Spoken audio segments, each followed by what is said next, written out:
Shalom saudaraku, kembali berjumpa dalam live study. Mari kita berdoa. Bapa dalam sorga, berbicaralah kepada masing-masing kami, pribadi lepas pribadi. Kami mau datang dengan rasa lapar dan haus akan kebenaran firman-Mu. Roh Kudus mengajarlah di tengah-tengah kami. Dalam nama Tuhan Yesus kami berdoa. Amin. Saudaraku, kita masih membahas tentang doa.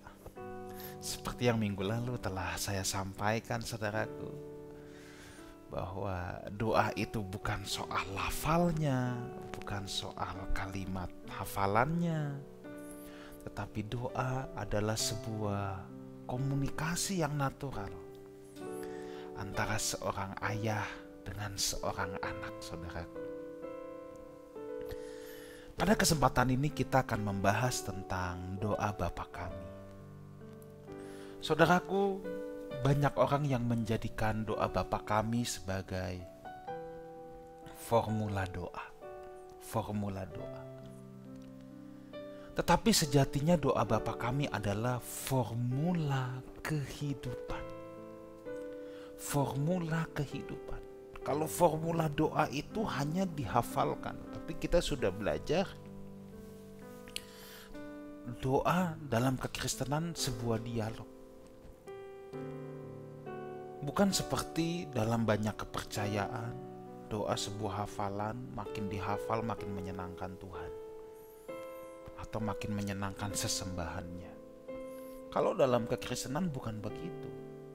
Jadi doa Bapa kami ini memang banyak yang menghafalnya, dan tidak salah. Saudara sangat baik kalau bisa menghafal banyak ayat Alkitab. Tetapi yang hendak saya tekankan di sini, doa Bapa kami ini bukan formula doa, tapi formula kehidupan, harus menjadi bagian yang integral. Ibadah kita adalah suatu hal yang integral.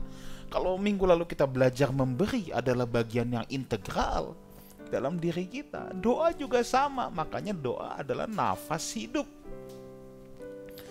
yang otomatis saja kita ambil nafas. Otomatis, tanpa diperintah, tanpa ada kewajiban, itu sudah menyatu. Orang kalau nggak napas, selesai saudara. Jadi saudara baik kalau saudara menghafal doa Bapa kami. Tetapi kalau itu tidak menjadi bagian yang integral, tidak menjadi formula kehidupan, itu repot.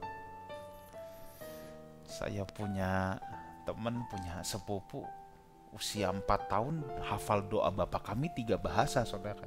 Hebat. Saya aja nggak bisa dalam 3 bahasa. Dia dalam 3 bahasa hafal. Tapi kan bukan itu persoalannya. Kalau itu persoalannya, orang tinggal hafal-hafalan banyaknya bahasa. Tapi apakah doa Bapa kami itu menjadi formula kehidupan? Jadi doa ini jangan dijadikan mantra. Saudara tahu mantra ya? Kayak Aladin sama jin gosok ya, pakai mantra, digosok-gosok. Mantranya harus tepat. Bukan itu. Karena doa Bapa kami adalah formula kehidupan yang harus menjadi bagian integral dalam diri kita, saudaraku. Itulah sebabnya ketika kita mengucapkannya, ini kan bukan mantra. Tetapi doa Bapa kami ini memiliki konsekuensi, karena kan harus jadi bagian dalam hidup kita. Jadi ketika kita berkata Bapa kami yang di surga, Yesus mengawali sebutan ini dengan memanggil Allah Bapa. Ini sedang menggambarkan keintiman antara orang percaya dengan Sang Khalik. Betapa luar biasanya saudara, kita punya privilege untuk memanggil Sang Khalik sebagai Bapa. Ini privilege. Saya ingat satu kali Presiden Gus Dur, saya datang saat itu ada di Istora Senayan, di Gelora Bung Karno, ketika KKR almarhum Reverend Maurice Serulo. Saat itu yang terhormat almarhum Presiden Gus Dur memberikan kata sambutan. Lalu beliau bilang gini, orang Nasrani itu punya hubungan khusus, intim, paling dekat sama Tuhannya. Kenapa? Manggilnya Bapa. Kalau saudara orang Jakarta, orang Betawi, mungkin panggilnya Babe. Babe. Ya. Ini menggambarkan sebuah keintiman. Tetapi punya konsekuensi, saudara. Ketika seseorang memanggil sang Khalik Bapa, itu punya konsekuensi. Konsekuensinya apa? Yang pertama, ia harus bersedia dan berjuang untuk hidup kudus, tidak bercela. Sebab ada tertulis, kuduslah kamu sebab aku kudus. Kalau orang mau hidup semaunya, kalau orang gak mau berjuang untuk hidup kudus, kalau orang tidak mau berjuang untuk menjaga kesucian Tuhan, dia jangan panggil sang Khalik Bapa. Kalau berani memanggil sang Khalik Bapa, kuduslah kamu sebab aku kudus. Implikasi yang kedua, ia harus bersedia hidup di bawah subordinasi Bapa. Harus mau diatur. Sebagaimana seorang anak terhadap bapaknya, anak itu harus mau tunduk dan diatur oleh bapaknya. Sebab bapa dalam hidup anak berfungsi untuk memberikan arah, memberikan identitas, dan membimbing hingga jadi dewasa. Jadi kalau seseorang berani menyebut Allah Bapa, dia harus mau tunduk di bawah subordinasi bapaknya. Dia harus mau diatur. Kalau mau hidup suka-suka sendiri, nggak pantas panggil dia Bapa. Nah, ini kita baru bicara Bapak, saudaraku. Maka tadi saya katakan, ini formula kehidupan harus bagian yang integral. Apa gunanya hafal doa Bapa kami dalam 10 bahasa, tapi hidup suka-suka sendiri, kesucian tidak dipertahankan, tidak dijaga? Ya untuk apa panggil dia Bapa?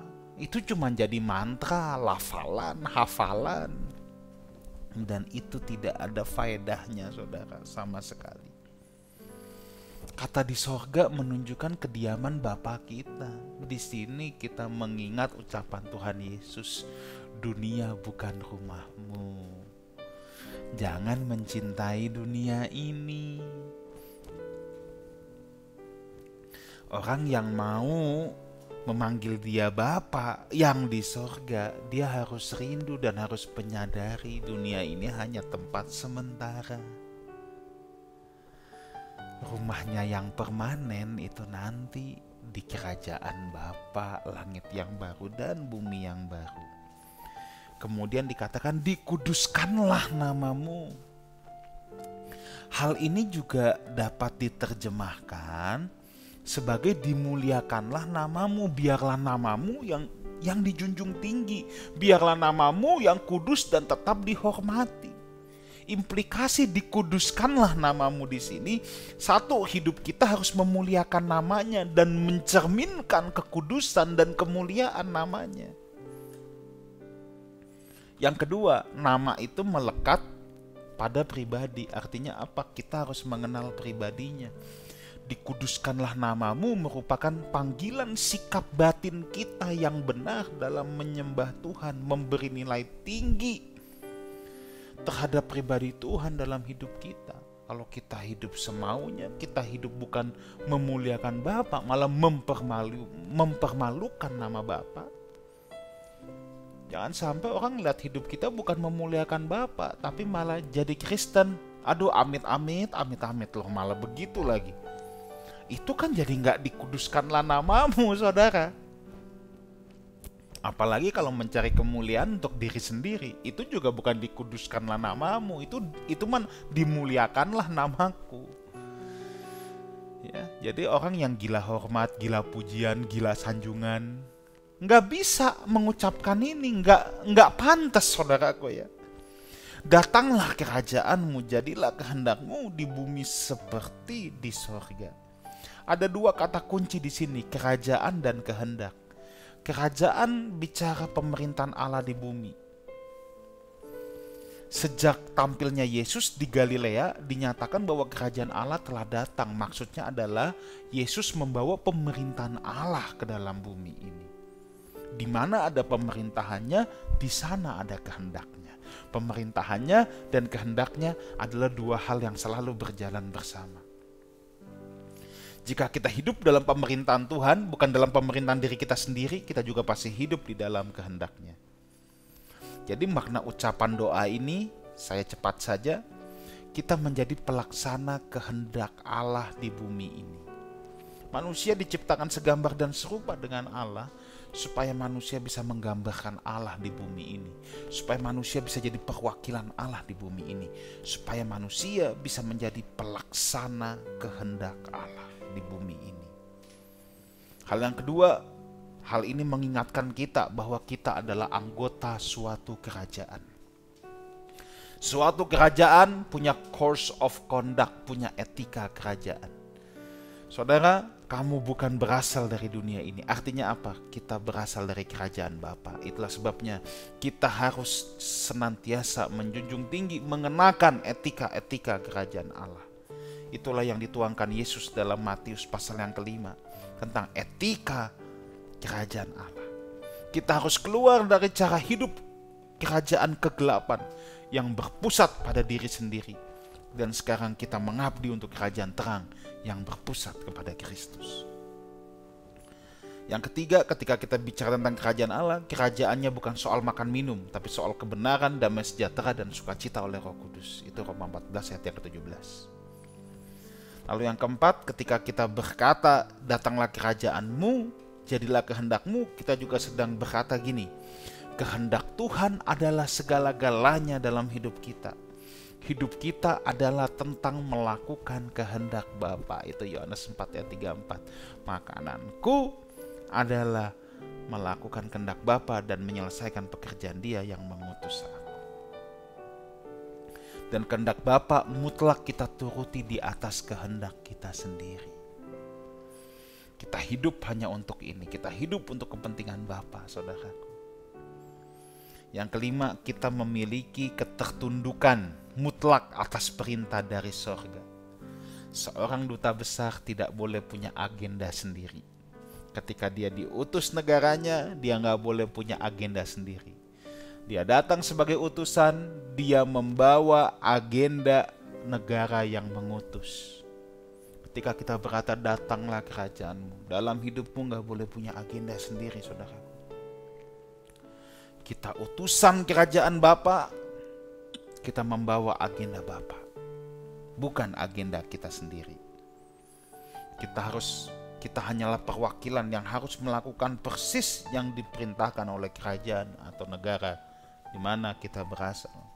Dalam hal ini, kerajaan Bapa di sorga. Lalu Tuhan meneruskan dengan, berikanlah kami pada hari ini makanan kami yang secukupnya. Ton arton hemon ton epiosio. Dalam bahasa Yunani, kata epiosion menunjukkan necessity, suffice for its day, daily. Doa ini mengajarkan yang dibutuhkan, tidak kekurangan, tidak kelebihan. Doa ini mengajarkan kita memiliki rasa cukup. Inilah pola hidup yang Tuhan kehendaki untuk anak-anaknya miliki. Jadi kalau orang hidupnya serakah, gak pantas berkata, ini berikanlah kami pada hari ini makanan kami yang secukupnya. Maka saya ingatkan lagi, doa Bapa kami adalah sebuah formulasi kehidupan. Ketika kita mengucapkan berikanlah kami pada hari ini makanan kami yang secukupnya, berarti kita punya komitmen mau hidup memiliki rasa cukup. Pola hidup umat Tuhan memiliki rasa cukup ini, saudaraku, telah diajarkan Tuhan sejak zaman bangsa Israel keluar dari Mesir. Yang seperti apa? Mana turun dari langit. Mana itu all you can eat pertama yang ada di bumi ini. Itu Tuhan yang mengadakan buffet pertama. All you can eat. Tapi punya satu peraturan. Tidak boleh take away. Sama kalau saudara makan buffet di restoran-restoran atau di hotel, saudara nggak boleh bawa rantangan saudara. Ya, terus saudara masukin buat bekal besok. Jadi rupanya aturan itu ditetapkan Tuhan dari dulu. Kenapa all you can eat? Ya terserah. Yang kuat 5, makan 5, terserah, boleh. Yang kuat 10, makan 10. Yang kuat 1, makan 1. Yang kuat 5, ambil 5. Nggak boleh, yang kuat 5, ambil 7. Kalau dipaksain sakit nanti muntah. Disimpan buat besok, rusak. Tuhan mengajarkan jangan serakah. Saya suka bercanda, kenapa rusak? Ya dulu belum ada kulkas sama microwave. Ya enggak, bukannya soal kulkasnya saudara. Tapi Tuhan itu mau mengajarkan kita memiliki yang namanya rasa cukup. Jangan tamak, jangan serakah. Karena keserakahan hidup, orang bisa menjadi serigala untuk sesamanya. Karena keserakahan hidup, orang menipu sesamanya. Karena keserakahan hidup, orang sikat kiri, sikat kanan. Tetapi kalau kita mau jadi anak kerajaan terang, kita harus belajar punya rasa cukup. Pemeliharaan Tuhan akan terus berlangsung. Keserakahan adalah tanda kekhawatiran atau ketidakpercayaan bahwa Tuhan sanggup memelihara. Kenapa Tuhan dulu tidak kasih bangsa Israel simpen buat besok? Tuhan sedang mengajar saudaraku bangsa Israel supaya dia tetap mempercayai Tuhan. Saudara bisa bayangkan itu di tengah padang gurun, di tengah padang belantara, minimarket nggak ada, supermarket nggak ada, boro-boro pasar. Tapi Tuhan bilang nggak boleh buat besok. Kenapa? Israel dilatih untuk mempercayai Tuhan. Maksudnya gimana? Iya, mereka harus mempercayai bahwa besok pasti akan ada mana lagi. Besok mana akan turun lagi. Percaya nggak? Kalau yang nggak percaya khawatir. Ku ambil banyak, ku simpen buat besok. Tapi Tuhan nggak mau. Tuhan mau kita belajar mempercayai Dia. Percaya, ambil buat hari ini, besok turun lagi. Itu sebabnya kita harus punya rasa cukup. Kita harus percaya bahwa Allah lebih sanggup memelihara kita daripada kita sendiri. Dalam hal ini Paulus juga berkata dalam 1 Timotius 6 ayat 8 bahwa asal ada makanan, pakaian cukup. Berarti kalau kita masih ada yang bisa kita makan, ada yang masih bisa kita pakai, ya cukup saudara ya. Ada saudara di sini yang sambil menyaksikan ini dan berkata, waduh pastor saya belum makan satu minggu. Bukan karena lagi puasa ya, karena gak ada makanan. Saudara masih pakai baju, apakah ada yang menyaksikan acara ini saudara telanjang karena tidak memiliki baju? Kalau saudara masih punya dua itu, saudara harus belajar merasa cukup. Tidak peduli apa yang saudara makan, tidak peduli apa merek bajumu. Ya. Memiliki rasa cukup bukan berarti kita malas bekerja. Kita harus bekerja. Tetapi kita bukan bekerja karena haus akan kekayaan dunia ini. Ya. Sejatinya kita harus merasa cukup dengan kebutuhan jasmani. Merasa cukup dengan apa yang kita miliki. Dan merasa lapar dan haus akan kebenaran firman Tuhan. Jangan dibalik. Orang zaman sekarang sama firman Tuhan merasa cukup, sama kebutuhan jasmani yang selalu lapar. Ini terbalik saudara. Jangan kalau dengar khotbah, udah tahu, udah cukup. Kalau sama pencapaian kebutuhan jasmani selalu kurang. Ini terbalik. Ya, ini terbalik. Dan ampuni kami akan kesalahan kami seperti kami juga mengampuni orang yang bersalah kepada kami. Nah, saudaraku, di sini ada kalimat tambahannya ya di ayat 14-15 ya. Karena jikalau kamu mengampuni kesalahan orang, Bapamu yang di sorga juga akan mengampuni kamu juga. Tetapi jika kamu tidak mengampuni orang, Bapamu juga tidak mengampuni kamu. Di sini kita ingat perumpamaan Tuhan Yesus. Ada orang yang sudah diampuni banyak, sama raja, tapi ada orang yang cuman ngutang dikit, dia kan ngutang banyak, dihapus. Ada orang yang ngutang dikit sama dia, ditagih, murka raja. Saudara, kita sudah diampuni oleh Tuhan. Itulah sebabnya kita juga wajib mengampuni sesama kita. Lagi pula saudaraku, menyimpan dendam, menyimpan kepahitan, menyimpan kesalahan orang lain itu gak ada untungnya. Kita seperti membawa sampah dalam hidup kita. Taruhlah orang bersalah sama kita, orang bikin hal yang sampah dalam hidup kita, ya udah lepaskan. Jangan sampah itu kita bawa-bawa.